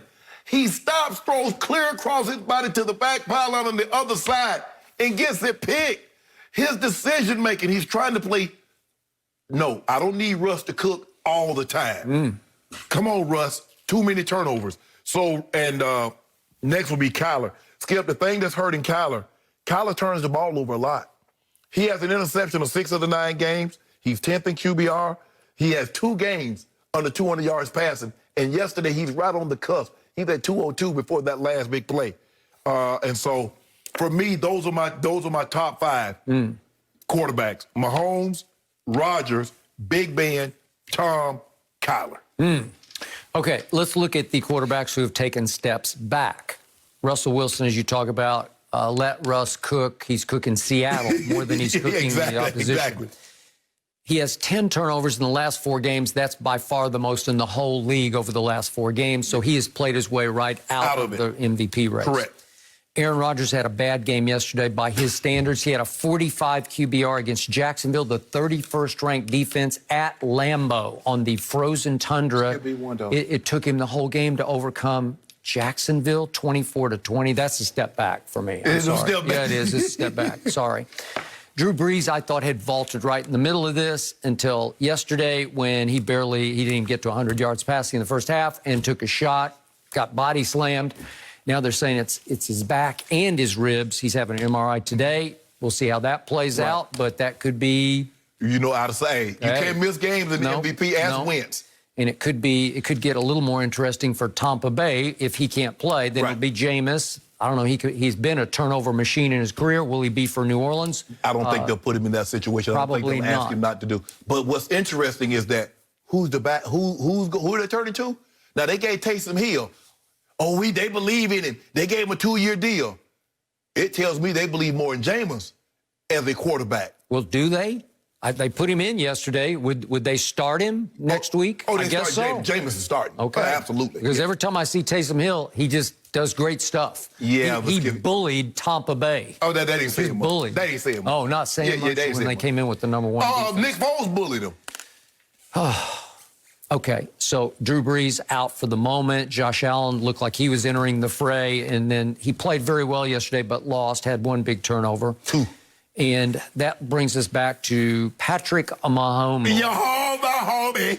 Out of sight, out of mind yesterday, but was coming off not a very good game. He got outplayed in his last game at home by Teddy Bridgewater. Skip, how you say he got outplayed? Well, because I'm looking at the QBRs. Teddy Bridgewater had an 89 to Mahomes' 83 at home. Okay. And by the way, have you noticed that the easiest schedule played so far, and all of the AFC belongs to Kansas City? They played the easiest schedule. Their opponents have a winning percentage of .398. That's well below .500. Well, when you play Mahomes, boy, you're going to have a losing record. Because when you come to town, you know you're taking the L up out of there. Yeah. But, Skip, what am I supposed to do about these 27-1? What am I supposed to do with that? Well, so where's the QB? So, since Teddy Bridgewater outplayed in 1 game, how many people have played him through the entirety of the season? Well, this is what Pro Football Focus wrote last week, coming off his game against Bridgewater.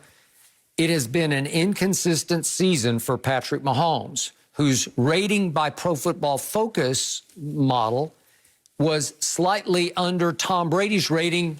That was last week. Well, Tom Brady played his best game of the year yesterday at Carolina against that same Teddy Bridgewater, and his rating can only go up after that game. Skip, I guarantee you, I can ask all 32 general managers. I don't care. I'm just going off what the numbers say.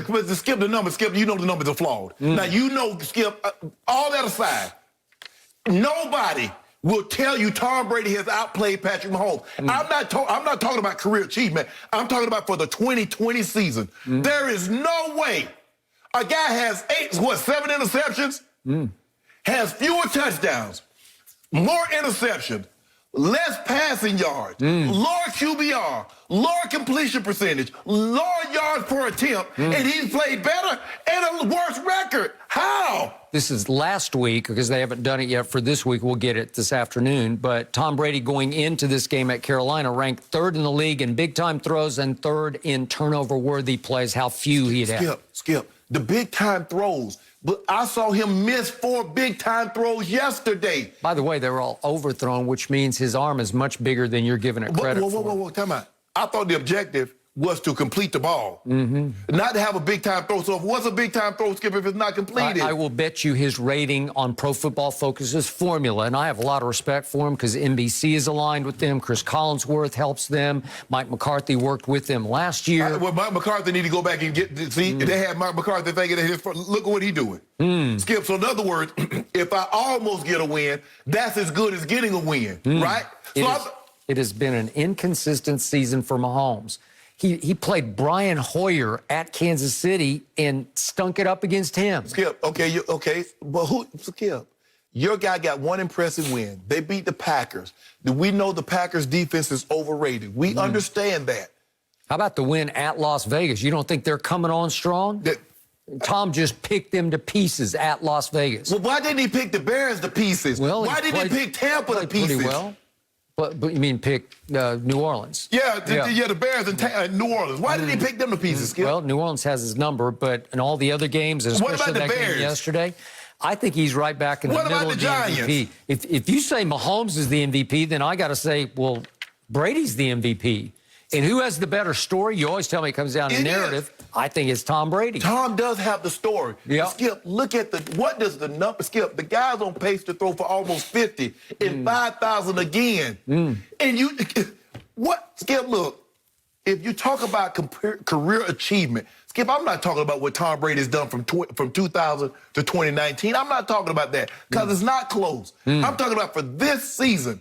Who in their right mind think Tom Brady has outplayed Patrick Mahomes?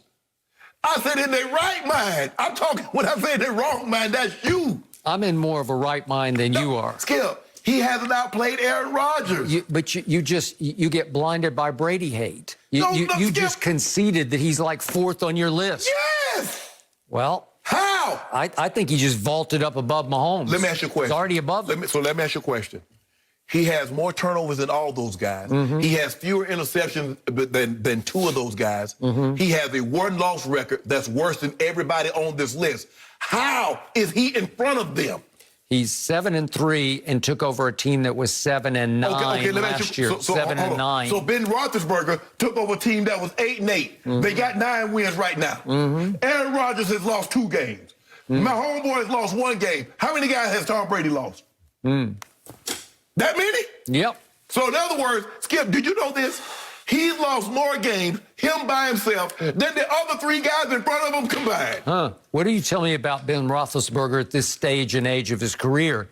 He's turned into check down Ben, right? That's what you told me. I know you're not talking about. I know you ain't Chuck and Doug Tom. Chuck and Doug, he leads the whole league in air distance. He's bombs away, Tom. Skip.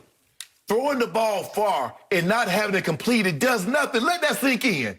Well, don't call him Dink and Dunk, Tom. I call him Chuck and Dunk. Oh. Because he chuck it and dunk it. Oh, is he? Yeah. Because they don't protect him. Yeah. Everybody protects him. That's why every time he gets sacked, he turns and look, did he hit me too hard? You know, he hit me pretty hard. My homeboy, Rodgers, hate to tell you, but Tom edged back ahead. That's what Pro Football Focus says. No, Pro Football ain't focusing so that was. And I give you, Roethlisberger has risen all the way up to 2nd on this list, and Kyler is in the mix. Hello. I'll give you Kyler 3rd right now. Hold on, time out. Stories, narratives. What does Fox Bet degree of difficulty? What does Fox Bet got? I don't care. Okay, what do you always tell me about the odds makers? You say they build big buildings in but you don't casinos care off people who swallow these odds. You just told me all you hit me over the head with Jenny. The Clippers were 6-point favorites over the Nuggets. No, they were 8 every game. Okay, 8. And the Pro Lakers, all they could get is 6? 6. What do they know? Yeah.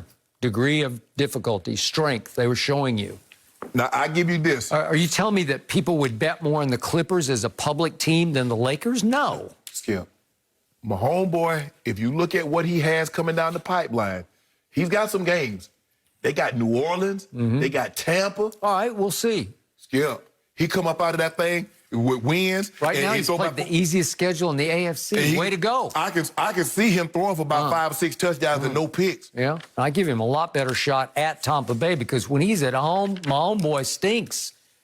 He fell behind, 24-0 to Houston? And ended up walking them, beating them 51-30. Wow, way to go. How many guys you know can fall behind by double digits and end up winning the game by double digits? 17-7 to Tennessee at home. Your guy should have lost to Daniel Jones. Your guy lost to Nick Foles, who have yet to win another, hadn't won a game since he beat Tom. No mercy. Tua Tagovailoa has now started 3 games and won all 3. Tua's latest win came against the Chargers at home, where he threw for 169 yards, 2 touchdowns, and avoided any sacks or turnovers. After the game, Tua said of playing in the NFL, quote, "I expected it to be a lot harder." Michael Vick is back with us. Michael, could you please give a letter grade for Tua and his performance yesterday? Man, I just got to say this first, Jenny. I like that type of talk.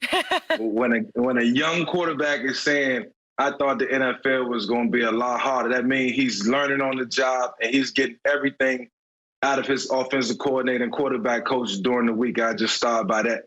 But yesterday, I got to give him an A because, not only did Tua just manage the game and, not put the team in harm's way, for consecutive games, he's been good in the red zone. His red zone efficiency is way high since he took over after the bye.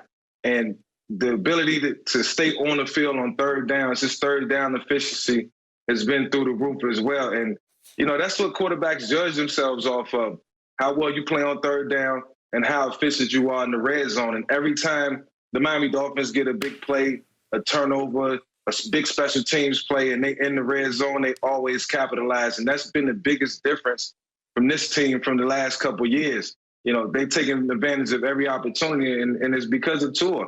Yes, Ryan Fitzpatrick put him in a good position where Tua can go out there and play without pressure, but there was talk about this man being on the 10-game audition. So I think he's passed that test. I think he's passed the eye test, and certainly as a player, this man is progression and learning on the job each and every week. And, I'm always root for my lefties.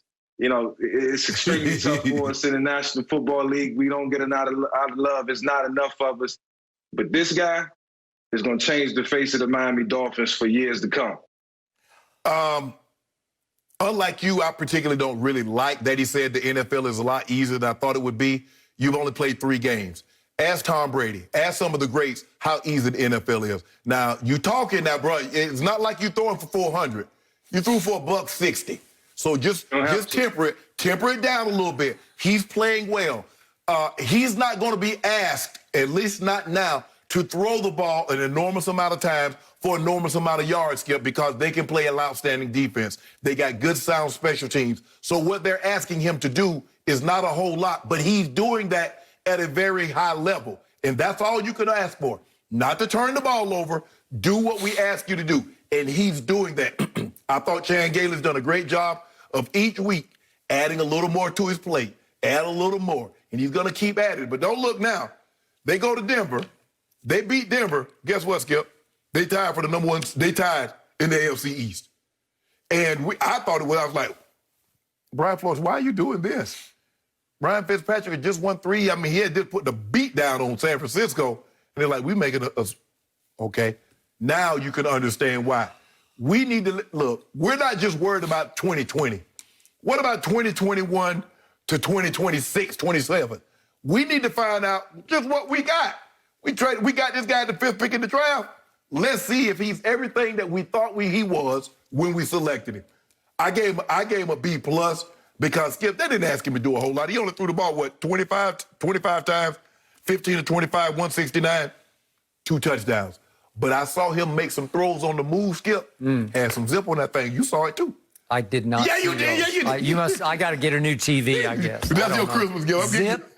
Had a nice little zip on that thing. This lefty has about half the arm that Michael Vick had. About half. Yeah, when you make Seriously. Ain't a whole lot of people had the arm that Mike had. I got it, but I'm saying about half. Look at that. Oh, look at that throw right there, Skip. Sure. That's wicked, man. Look at this right here. Look at that. Wow. Wow. Nice little spot route. That's nice. Are they speeding that up in the control room? You know, I mean, I love Tua's touch. I wish I had this type of touch. He's got touch. Sometimes the strong arm can get you in trouble. Okay, my turn. I'm going to give Tua a B for his performance yesterday. I'm going to give the Dolphin defense an A and the special teams an A because they are playing out of their minds. That's fair. And That's Tua fair. is going along for a great ride. And as Mike said, he's game managing at a very high level. But, man, it's like a magic carpet ride. And just for objectivity here, I'm going to point out a couple of throws that he got away with yesterday because they're up only 20-14 fairly late in the third quarter. It's 4:46 left, and he throws one over the middle that Shaheen, if we could see, ends up catching. And tell me how Kenneth Murray doesn't catch this. It goes, Kenneth Murray's my man from Oklahoma, who's the 23rd overall pick to the Chargers. Look at this. He goes like through both his hands, and Shaheen catches it. And I'm like, how do you not intercept this ball? That's a dart. Look at that. That's a dart. It was a dart? It had hang time. Lefty spin. It's that lefty spin, too. It is. He got fooled by the lefty spin. It mesmerized, it hypnotized him in the air until he just said, I don't even know how to close my hands on the ball.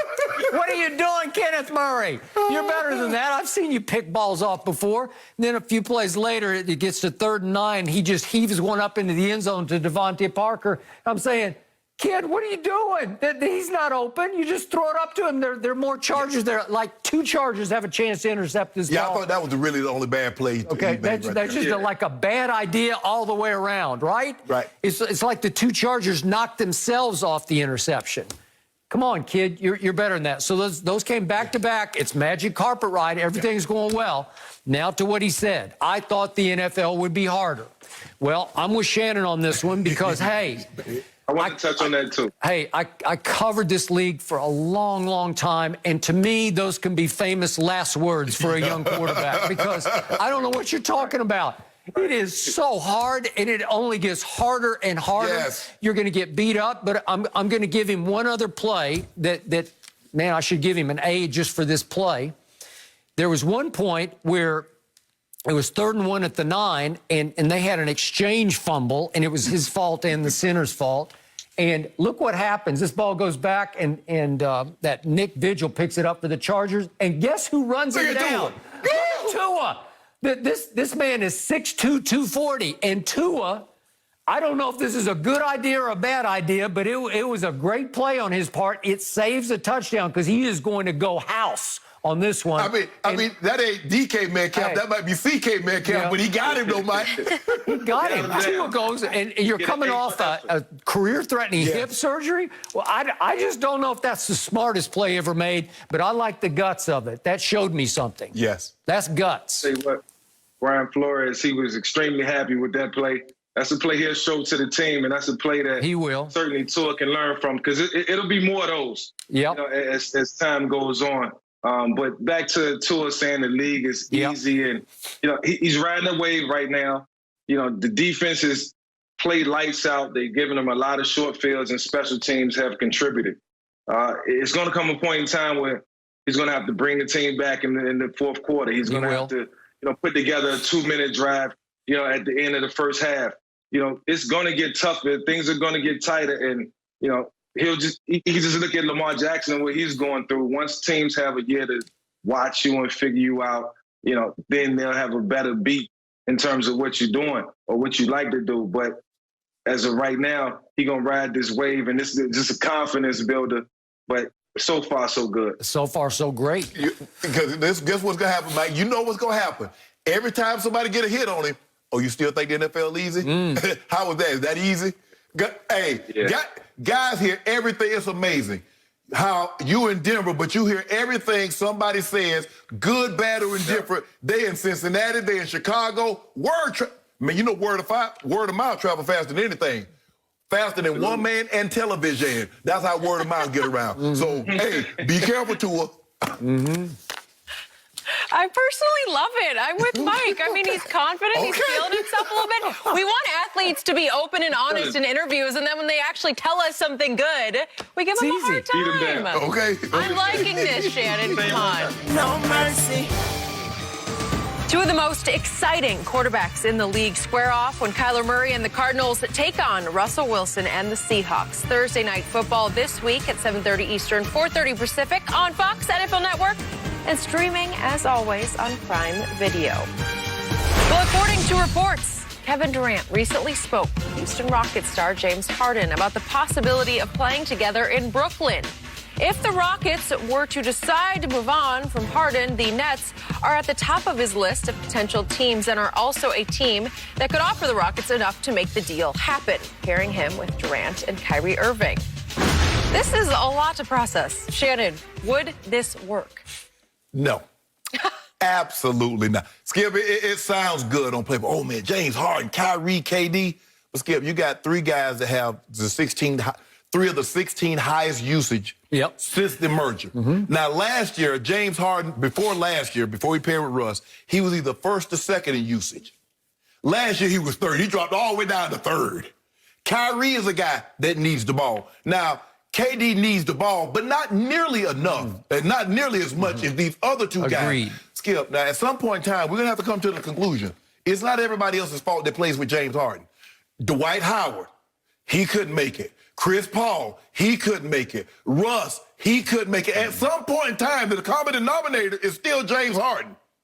Kyrie's complaining about the ball with LeBron. LeBron is way more of a willing passer of the basketball than James Harden. And now you're going to put all three of these guys together, Skip, and you're going to give up Dinwiddie, LeVert, Jared Allen. I would no how do this. And that means no way, it's not going to work, Skip. It sounds good in theory, but James Harden and KD needs to understand they're very different players than when they were, 8, 9, 10 years ago when they were together, Skip. James Harden is a different animal. He doesn't see himself as the third best player on a team. He does not. Kevin Durant is a different animal. He doesn't see himself as just a guy on the come. It ain't working. You know it's not going to work. It sounds good. You just wanted to get together so you think they could take down my guy. But my guy is an emperor. Is he? Yeah. He's an aging emperor. Don't do that, Skip. Don't do that. Okay, so my first question is this. Kyrie and KD are childlike to me. They're like besties, but they're like, I'll give them like college-like. Let's do that. Yes. And it's like, hey, we saw that video of them up in the hallway up at the All-Star game. Right. We could get 2 maxes under the cap in Brooklyn. Right. And KD was like, you want to go to Brooklyn? Well, everybody thought they would go to revive the Knicks, put the Knicks back on the national map. It'd be a great move. It'd be a legacy move for both of them. No, Kyrie decides, I want to go to Brooklyn. Okay, I'll go to Brooklyn with you. Yeah. And KD seemed to put no real thought into it except Kyrie wants to go there, so I'm there too. Right. Okay, what I don't know last night, and we won't know, did KD inform Kyrie that he was recruiting James to force a trade to the Brooklyn Nets? Right. Did Kyrie, was he in the loop of that? Because if he is, then okay, at least it's got some kind of chance. But if he's not, it could be chaotic disaster. Right. Because to your point, listen, Kyrie and James, I couldn't pick 2 worse fits of those two. Because Kyrie is his own man. We know that. And he wants to have control of the game and the ball, which is why he and Kevin are a great fit together because they love each other. I think they will willingly sacrifice for each other. We thought James and Russ loved each other. Well, they did. They did. They sacrificed for each other as much as they would for any other human, and it still didn't work. Right. Okay, because to your point, James fell one notch in usage rate because he said, okay, I'll let you have the ball some. And you drive it right-handed and I'll drive it left-handed. And there were nights it was really, it was fun to watch and it worked. But in the end, Russ said, I can't live with this anymore. And then James, and I pity James here because he's saying, wait a second, I'm going to be left all alone in Houston. What's going to happen to me? You should have thought about that before you started. Okay. The way you play, Skip. Okay, I got it. But he's saying, if he wants out, then I got to get out because I don't want to be here solo act. So maybe I should go to Brooklyn. Hey, guys, how about having me in Brooklyn? Won't it be fun, the three of us, me and Kevin, reunited from our days in OKC when James is coming off the bench? Yeah, exactly. Averaging 15, 16 points a game as opposed to a guy that's averaging the last couple of years probably, 36 one year, 34 last year, 30. No, Skip. This is James Harden's fault because Daryl Morey did everything he possibly could. He built this entire team around James Harden. He did. And now nobody wants to play with James Harden. He's like, well, I want out too now. Okay. No, hold on. You done made me cook all this food. You gonna eat it. It's like when you ask your grandma, your parents to cook you something. I got you know, I don't want it. Oh, you gonna eat this. Okay. Man, if I'm Tim or Fertitta, you ain't going nowhere, bro. So how could I endorse this trade? I already picked the Nets to win the East next year with Karis LeVert and Dinwiddie and Jared Allen. Right. Well, I don't want to have to trade all three and probably more for James Harden. Yes. Why would I do that and get left with a big three with the Nets it'll be chaotic disaster. You know it and I know it. And then you got all three on max contracts. Good luck filling in the rest of the At least Rob Pelinka could fill in spots because LeBron was on the max and AD was almost near max. But you could fill in. When you got three guys on the max, Skip, okay, where the rest of the money coming from? What you going to fill in? Okay, so I loved it that you have an up-and-coming LeVert. He can score. Right.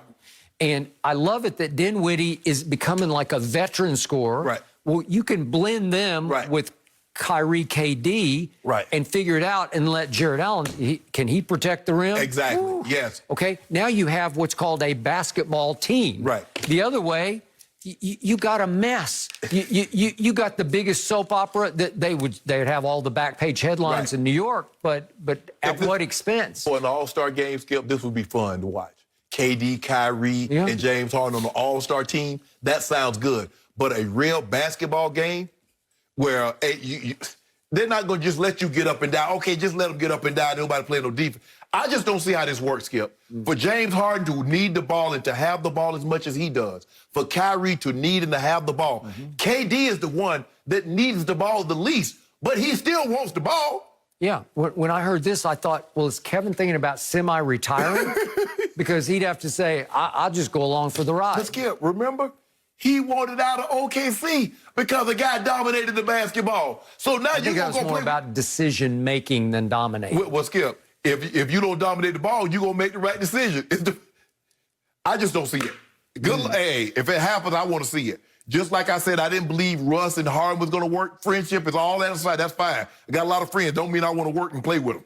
Well, unless Brooklyn could get a new rule passed that you get to play with two basketballs, maybe. I don't know. Two would work. But Kyrie and James, Skip, that doesn't go together. No, it does not. Because neither one of them play off the ball. Did you see what James Harden did off the ball when Russ had it?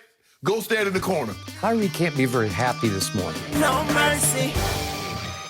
How about this, though? With a minute left and Cleveland up 10-7, Browns running back Nick Chubb broke off a 59-yard run, but intentionally ran out of bounds at the one with no defenders around. Cleveland would kneel and run the clock out, winning the game by 3, but failing to cover the spread thanks to Chubb ending his run early. The running back said the plan was for him to get a first down and give himself up, but he didn't remember those instructions until he was inside the 10. So, Shannon, did he make the right decision? Man, go ahead and score the touchdown.